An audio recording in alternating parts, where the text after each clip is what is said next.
Gracias. Para las personas que me conocen, saben que el tema de innovación es un tema que a mí me encanta y me atrae muchísimo y me parece un reto espectacular, porque no es sobre esto la charla, pero voy a hacer la anotación de que a mí me parece que dentro de los mandatos éticos que tenemos como prestadores de servicios de salud, uno de ellos es este llamado a innovar constantemente y a reconocer mejores maneras de hacer las cosas. Así que he decidido llamarle a la charla ¿Qué necesitamos saber sobre innovación?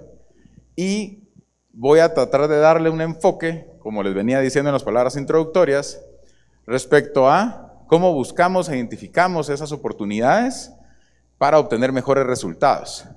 Y definitivamente uno de los lugares donde encontramos esa necesidad expresa es cuando nos hacemos esta pregunta, que ¿quién de nosotros nos ha hecho esta pregunta? ¿O quién de nosotros, un tutor, un mentor, un maestro, no nos ha hecho esa pregunta a nosotros sobre ¿qué harías tú si el paciente que está en la cama fuera tu familiar? Estoy bastante seguro que todos nosotros nos hemos enfrentado a esa pregunta alguna vez, y entonces es la pregunta con la que quiero empezar. ¿Qué haríamos si a nosotros, si a un familiar, nos diagnostican una enfermedad para la cual no podemos dar tratamiento? Por la razón que sea, ya sea por una razón contextual o por una razón de tecnología. Y entonces, ante esta realidad, evidentemente hay dos actitudes.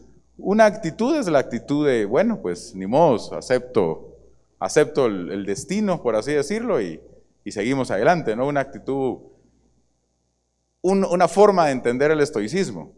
Pero otra actitud es decir, voy a hacer algo al respecto, lo que pueda, lo que esté a mi alcance, para tener un progreso. Y este es el caso, como ejemplo, de este señor John Walter. John Walter fue un ingeniero que su hijo lamentablemente nació con hidrocefalia. En ese momento no existía tratamiento efectivo para la hidrocefalia, pero él, haciendo uso de sus mejores conocimientos de ingeniería, entendió la enfermedad y, sin ser médico, hizo el primer diseño de una válvula de derivación ventrículo-peritoneal. Y entonces para mí el caso es muy ejemplar, porque evidencia cómo cuando a nosotros un problema nos importa, ahí nos involucramos suficiente para darle una solución al problema. Y este es solo un caso que a mí me parece muy espectacular y muy emotivo, y también sabemos que en nuestros colegas, en nuestro gremio, hemos conocido casos de gente que le ha pasado cosas parecidas y que ha hecho cosas espectaculares. Para hacer otros ejemplos, evidentemente, uno de los instrumentos de las innovaciones que más vidas ha salvado en el manejo de trauma, no necesariamente ha sido una técnica quirúrgica al manejo de trauma, ha sido el invento de un cinturón de seguridad.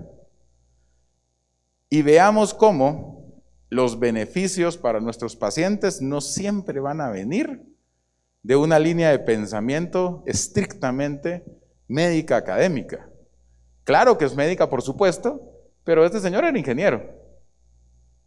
Lo que pasa es que entendió el problema lo suficiente para poder, y no solo lo entendió, sino le importó lo suficiente para poderse dedicar a pensar una solución. Y lo mismo podemos ver ejemplos guatemaltecos y ejemplos de otros tipos que nos van permitiendo entrar a este mundo sobre qué es lo que permite y nos abre las puertas a una forma de educación distinta y a una forma de innovación que tiene propósito y que tiene impacto, que posiblemente es lo que de verdad me interesa. Evidentemente en la pandemia tuvimos un montón de ejemplos de gente que vio la necesidad, todo lo que vivimos, vio la necesidad de respiradores, vio la necesidad de ventiladores, sabía que no los íbamos a conseguir de afuera y tuvo que resolver de alguna forma para empezar a aventarse, a tomar un riesgo y diseñar cosas, independientemente del resultado que tuvieran. Lo interesante de esta experiencia es que mucha gente se comprometió y vimos ingenieros, vimos médicos, vimos administradores, vimos financieros, vimos un montón de gente involucrándose en estos proyectos, porque evidentemente era una necesidad, y toda la diferencia es que hay necesidades que son visibles y necesidades que no son tan visibles. Hay necesidades que quedan un poco ocultas, que quedan un poquito escondidas y entonces no se evidencian lo suficiente para que haya suficiente gente interesada, Y entonces ahí hay un esfuerzo importante de evidenciar las necesidades que tenemos. Respecto a evidenciar las necesidades, quiero comentarles rápidamente, como manera de contexto, un análisis del sistema de salud de Guatemala que publicó USAID en el 2015. Desde mi opinión, desde mi perspectiva, es el mejor compendio que hay sobre cómo funciona el sistema de salud guatemalteco.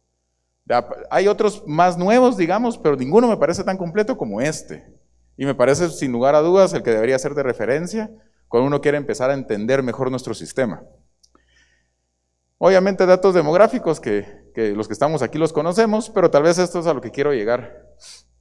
Cuando vemos cuáles son las enfermedades que impactan la calidad de vida de nuestra población, vemos aquí el top 10 de enfermedades y vemos que básicamente todas, o la gran mayoría, realmente son enfermedades crónicas no transmisibles. Y esas enfermedades crónicas no transmisibles tienen un impacto enorme, no solo en mortalidad, sino en morbilidad, con la calidad de vida para años ajustados, ¿no? Entonces vemos, por ejemplo, enfermedades cardiovasculares, vemos enfermedades respiratorias, obviamente la violencia, por supuesto, está aquí mencionada, pero en medio de un mar de enfermedades crónicas como el cáncer, la diabetes y demás. Y entonces cuando empezamos a ver el impacto que tienen esas enfermedades en nuestras poblaciones, nos damos cuenta que las enfermedades no transmisibles son la carga más importante de salud de nuestros sistemas. Evidentemente nos encanta, o a mí por lo menos me encanta el manejo de trauma, y por mucho tiempo eso fue a lo que le dedicaba mucha cabeza, pero cuando empecé a ver este tipo de gráficas me empecé a preguntar si no habían espacios donde uno pudiera aportar de otra manera, porque además, ¿quién entiende la enfermedad mejor que nosotros? No vamos a encontrar un estadista que entienda la enfermedad como nosotros la entendemos. No vamos a encontrar un epidemiólogo que entienda la enfermedad como nosotros la entendemos.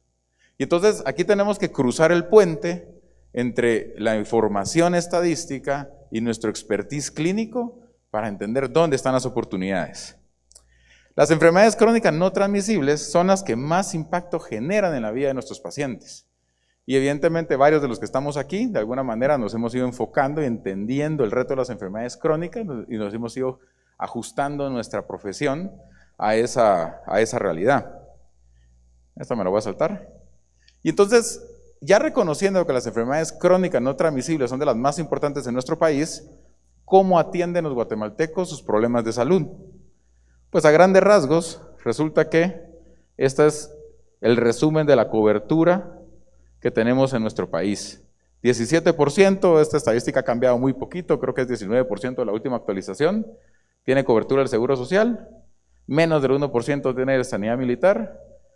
Esta se ha cambiado un poco después de la pandemia, 10% más o menos de la población tiene cobertura de seguro privado, y en resumen, 75% de la población no tiene ninguna cobertura. Esa es la que dice el sistema de salud público que ellos atienden. No voy a decir nada sobre si efectivamente logran atender al 75%, pero sí voy a decir que evidentemente es un reto enorme de gestión, un reto enorme de recursos y un reto enorme de procesos para poder atender a ese gran porcentaje poblacional. Pero una realidad que todos nosotros enfrentamos día a día en la clínica es que la mayoría de gente necesita pagar sus cosas de su propio bolsillo, en resumen. Y entonces, ¿qué significa que la mayoría de personas, en resumen, necesiten del sector privado para ser atendidos? Porque aunque vayan al Seguro Social, muchos de nosotros sabemos que también van al sector privado a llenar las deficiencias de la seguridad social. Aunque vayan al sector público, también van al sector privado a llenar las deficiencias del sector público. Y entonces, aquí hay unas brechas de atención y de necesidad muy relevantes que no podemos olvidar. En gasto básicamente quiero que vean el porcentaje del PIB que se está gastando en salud, que es el 6.4%, y quiero que vean que la mitad es gasto privado. La mitad, el gasto de gobierno es mucho menos de la mitad del gasto total. Y eso es súper importante, y luego cuando nos preguntamos por qué el sistema es como es, pues evidentemente uno empieza a darse cuenta en base en datos a las realidades. De esta gráfica compleja, digamos que está acá, tal vez me quiero centrar en esto. Gasto de bolsillo, del total de gastos, que son más o menos 3.2 billones de dólares al año, que se gasta en salud en Guatemala cuando mezclamos los tres sistemas, La mitad de esos 3.2 billones es gasto de bolsillo.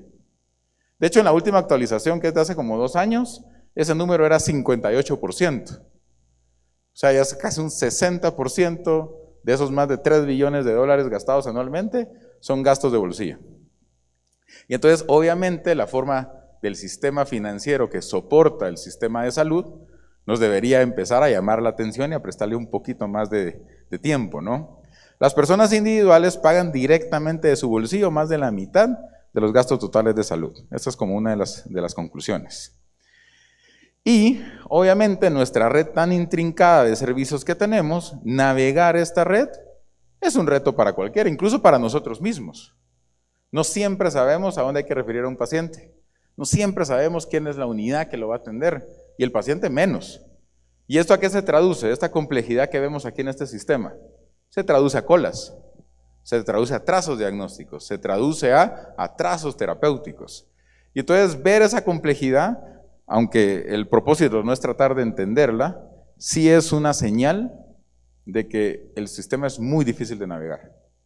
Si nosotros fuéramos la persona enferma, y nos ha sucedido, gente que conocemos del medio, colegas que se han enfermado, descubren en ese momento lo difícil que es navegar nuestro sistema.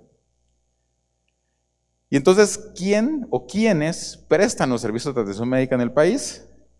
Pues, en gran resumen, sector público, sector privado, en las diferentes formas de seguros privados, ONGs y prestadores, y sector público, Ministerio de Salud, Prevención Militar y Seguridad Social. El rol que tienen las ONGs en nuestro país es gigantesco, gigantesco, y las tenemos bastante marginadas del sistema en términos muy generales. Reconocemos muy poco el impacto que tienen para llenar las brechas de atención, especialmente en áreas geográficas donde ni el ministerio, ni el seguro, ni los seguros privados llegan suficiente. Y entonces, ¿cómo se coordina una red tan compleja? Básicamente esa coordinación ocurre a través de reglamentos, a través de leyes, de directrices o directivas o leyes orgánicas, o den el nombre que ustedes quieran darle, que va de los que hacen las políticas a los que proveemos los servicios y en última instancia a nuestros pacientes. Así que en esta dinámica triangular que se ve muy bonita en esta gráfica, uno pues evidentemente sabe y se cuestiona que esta relación funcione tan fluidamente como pareciera que funciona en esta gráfica que hace este reporte. ¿Dónde está la principal métrica? En que a nivel país tenemos 0.4 camas por cada 1000 habitantes, cuando la recomendación de la OMS es tener de 6 a 8 camas por cada 1000 habitantes, y tenemos menos de un médico por cada 1000 habitantes, cuando la recomendación es que deberíamos ser más o menos de 4 o 6 médicos por cada 1000 habitantes. Y entonces, desde aquí, y eso ya es incluyendo todo, eso no es sector público, esto es privado, público, seguro social, esto es todo junto. Vemos la enorme necesidad de atención que hay en nuestra población. Y si a esto le sumamos de que el 60% de la carga son enfermedades crónicas no transmisibles, entonces vemos que esta cama realmente es una cama que no se desocupa en un día. Esta cama es una cama que se desocupa en 2 semanas, 3 semanas o algo por el estilo. Entonces se vuelve sumamente caro.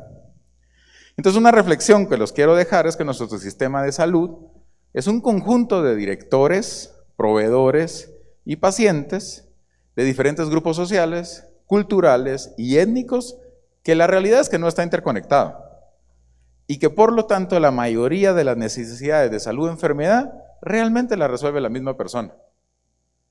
Realmente no es el sistema quien se la resuelve.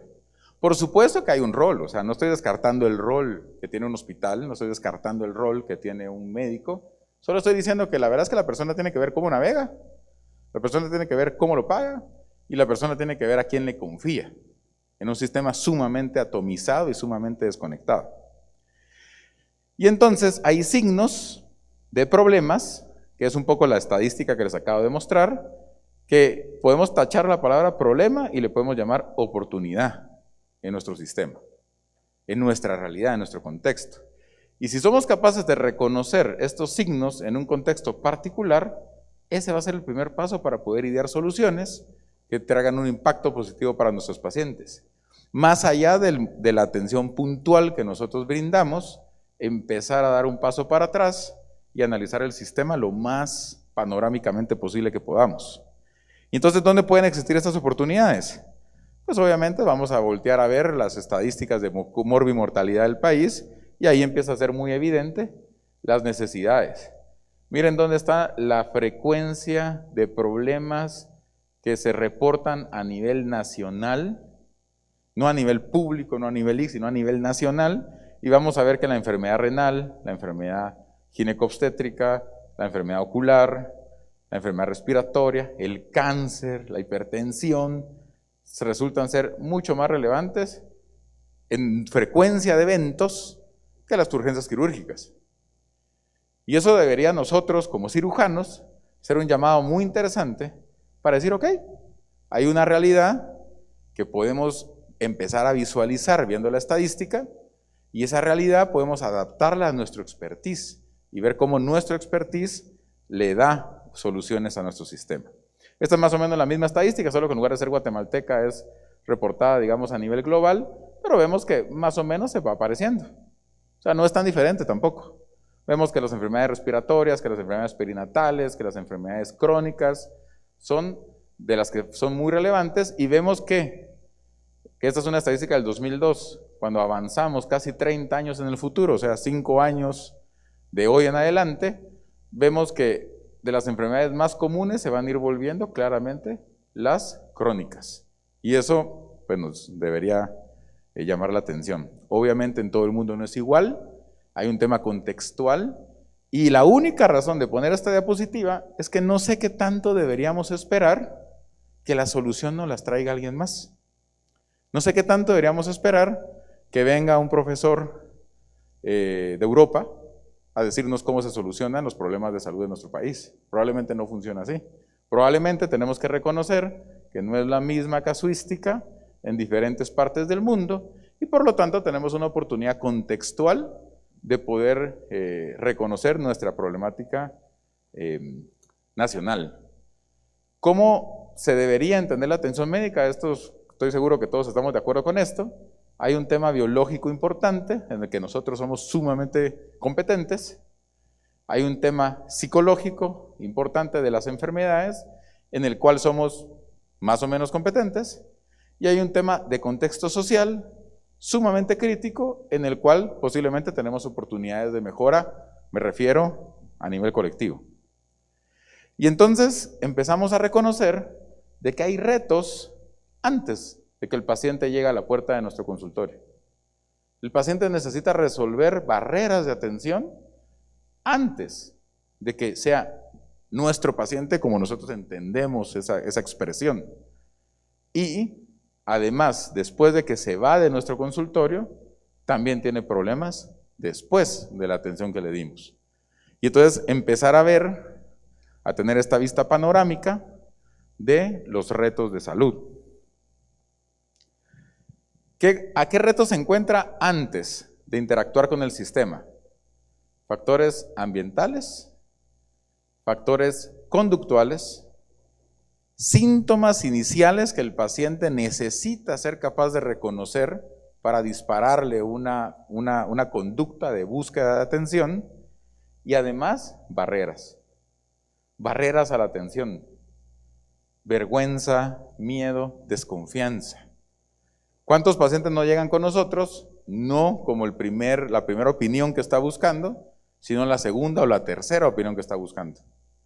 Y ese no es un defecto del colega que la vio antes, realmente es un tema de sistema, porque nuestro sistema no les genera la confianza suficiente. Como no les genera la confianza suficiente, necesitan varias validaciones antes de atreverse a tomar la decisión de un prestador de servicios particular. Durante la interacción, y todos en nuestros pasos por los hospitales públicos lo vimos, colas, listas de espera, citas largas. Estas colas o listas de espera dispara conductas compensatorias, es decir, pacientes que empiezan a ver qué hacen en lo que les llega la cita. Empiezan a tomar aguas de una cosa, empiezan a buscar tratamientos alternativos. No es culpa del paciente buscar terapias alternativas. Es una conducta compensatoria para él intentar hacer algo en lo que le llega la cita para poder ser atendido. Luego, disponibilidad de medicamentos, de tratamiento. o de especialistas, y por supuesto temas de costo y precios que no son menospreciables, pero vean que en este gran listado es un rubro nada más del enorme listado de retos que los pacientes tienen que resolver. Y después de la interacción, ¿qué paciente no ha salido de la consulta? Por más que uno le haya intentado explicar, dibujar, graficar, y se da cuenta que tiene dudas y ya no sabe cómo resolverlas. O que no sabe muy bien cómo hacer su seguimiento. O que presenta un efecto adverso en tratamiento. O que necesita ajustar el tratamiento. Y entonces en esta diapositiva de lo que les quiero plantear, perdón que ahí que se fue, esta diapositiva lo que les quiero plantear es que hay un tema específico de contexto en el que nosotros tenemos que ser sumamente conscientes, porque una solución en un contexto donde se generó no necesariamente es buena para un contexto donde nosotros estamos haciendo nuestra práctica, inclusive dentro de nuestro mismo país, inclusive dentro de nuestros mismos áreas geográficas. Por todas las razones expuestas antes, va a haber temas contextuales del sistema, temas contextuales del proceso, temas contextuales de la enfermedad, de la realidad del paciente, que van a ser distintas. Y entonces, aquí sí quiero ir terminando, reconocer que las barreras de atención del paciente, que realmente son el reto que tenemos que buscar resolver, son barreras del costo, en un 8% de los casos, barreras de temor o vergüenza, en un porcentaje bastante similar, 7% de los casos, barreras de desconfianza, en números bastante parecidos, 6.1% de los casos, barreras de estigma social, también muy parecido. Aquí seleccioné algunas, no es el listado completo, que es un listado muy largo, pero también lo que les quería mostrar con esto es que vale la pena que nos cuestionemos si de verdad el precio es un problema en la atención de la gente. Y justo estaba intercambiando unas palabras aquí con alguien antes de empezar, porque muchas veces creemos que todo es un tema de precio y muchas veces, si sumamos estas, en porcentaje es mucho más relevante. No porque no sea importante el precio, por supuesto, sino porque no lo podemos simplificar tanto. Es bien importante entender el contexto de la mejor forma posible, reconocer que hay barreras de atención enormes y de alguna forma cuestionarnos si la profesión a la que nos hemos decidido dedicar es la pasión que tenemos suficiente para entender que nuestro trabajo empieza antes de que el paciente llegue a la puerta del consultorio. Y entonces espero que estas diapositivas sirvan como de una introducción para lo que viene a continuación, pero agradezco su atención.